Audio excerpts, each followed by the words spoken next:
दियो भनेर पठाउनु र अनि किन पठाएन भन्ने कुरो होला नि त आमालाई दिन पाए हुन्थ्यो खानुहुन्थ्यो होला भन्ने कुरा होला नि त दिदी कहाँदेखि आएको त घर कहाँ रे मेरो घर बुटोलतिर हो हरैया कसलाई भेट्न आएको नि आमालाई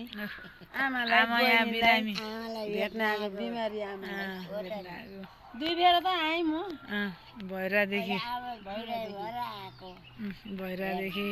आउनुभएको दिदी भने आमा छोरी गफहरू गफ भइरहेछ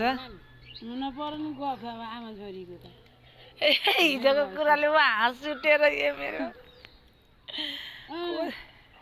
आमा भर्खर बसिछु बस त नि आमा भन्नुभएको थियो बस आमा बस आमा आमा मलाई यदि त हाँसिएन म त राजी त ज्वाइँले के भन्नु होला हामी त सबै बुढो हाँस्यो जति सुनौ त्यो हाँसो लाग्ने मलाई के बिहान नि हाँसेको म त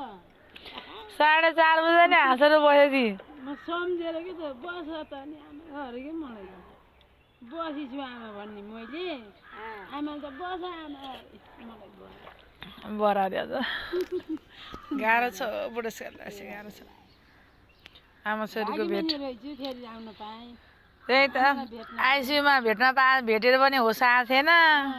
अनि यहाँ होस आएर बोल्न पाए त त्यही त खुसी हो भाग्य हो